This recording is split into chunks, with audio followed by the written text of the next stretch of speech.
जो मेरे सहाबे कराम को गाली देता है फ़अलैहि लानतुल्लाहि वल मलाइकति वन नासी अजमाइन। सरकार ने फरमाया जो उनको यानी मेरे सहाबे कराम को गाली देता है उस पर अल्लाह की लानत है, उस पर फरिश्तों की लानत है और उस पर सारे इंसानों की लानत है। अब कोई आदमी आपको मिल जाए जो सहाबे कराम को बुरा भला कहता है, हम तो तकरीरें सुनते हैं यूट्यूब पर उन लोगों की जो सहाबे कराम को भोगते हैं, जो कहते हैं सिद्दीक़ अकबर को वो तो जालिम है, माज़ल्लाहि रब्बिल आलमीन। मुझे बताइए क्या आप ऐसे लोगों की तकरीर सुनेंगे? वादा करें हाथ उठा करके, क्या आप सुनेंगे उन लोगों की तकरीर जो सहाबे कराम को गाली देते हैं? उनके मकाम को पहुंच जाएंगे। सरकार ने तो ये फरमाया जो हुजूर के सहाबे कराम को गाली देता है, अगर आपने ऐसे बंदे की तकरीर सुनी तो याद रखो वो लोग जो उनकी तकरीर सुन के उसी पर अमल करने लग जाएं तो उनका भी वही हाल होगा कि उन पर अल्लाह की लानत है, उन पर फरिश्तों की लानत है, उन पर सारी दुनिया के इंसानों की लानत है। ये तो आम सहाबी की बात कर रहा हूँ। अंबिया और मुरसलीन के बाद सबसे अफजल मकाम और मर्तबा किसका है?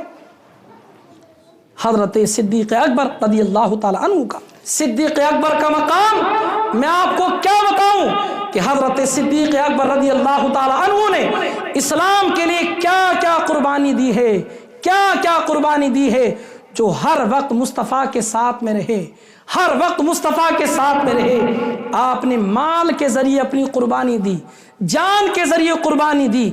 जान के ज़रिए कैसे दी अभी आपको बताता हूँ। हज़रत सिद्दीक़ अकबर रज़ियल्लाहु ताला अन्हु ने अपना माल अल्लाह की राह में कुर्बान कर दिया।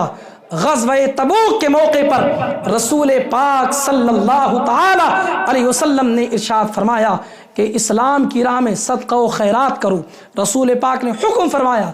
हज़रत उमर फरमाते हैं जब सरकार ने हुक्म फरमाया ना तो मेरे पास बहुत सारा माल मौजूद था। आज मैंने चाहा कि आज तो नेकी करने में, आज तो सदका व खैरात देने में मैं सिद्दीक़ अकबर से आगे बढ़ जाऊंगा। अल्लाह अकबर। अपने घर का जितना माल था आधा माल उठा करके हुजूर की बारगाह में पेश कर देते हैं। रसूल पाक ने पूछा, हुजूर ने पूछा हज़रत उमर इब्न ख़त्ताब रज़ियल्लाहु ताला अन्हु से, मा अबक़ैता लि अहलिका, अपने घर वालों के लिए क्या छोड़ा? अर्ज़ करते या रसूल अल्लाह आधा माल दे दिया आपकी बारगाह में, आधा माल लेकर के आया हूँ और आधा माल घर वालों के लिए छोड़ दिया। अल्लाह अकबर। अब सिद्दीक़ अकबर माल लेकर आते हैं, अपने घर का सारा माल लेकर के आ जाते हैं। रसूल पाक ने पूछा मा अबक़ैता लि अहलिका, अबू बकर घर वालों के लिए क्या छोड़ा? तो हज़रत सिद्दीक़ अकबर का जवाब सुनो और हुजूर की बारगाह में अर्ज़ करते हैं अबक़ैतु लहुमुल्लाह व रसूला, मैं अपने घर वालों के लिए अल्लाह और रसूल को छोड़ करके आया हूँ।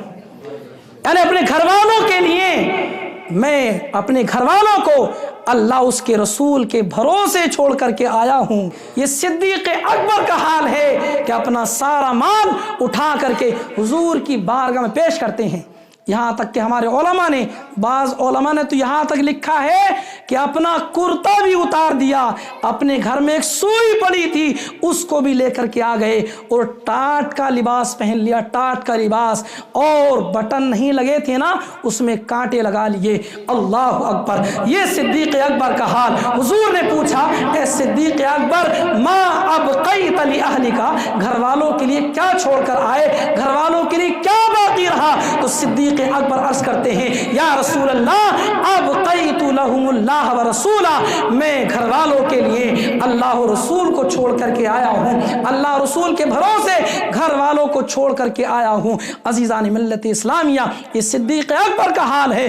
उस मौके पर हज़रत रसूल पाक के दूसरे खलीफा हज़रत उमर बिन ख़त्ताब ने फरमाया था अबू बकर मैं तुमसे कभी आगे बढ़ ही नहीं सकता।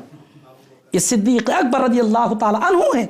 इसलिए मेरे सरकार ने फरमाया मा नफ़अनी मालु अहदिन क़त्तु मा नफ़अनी मालु अबी बकर।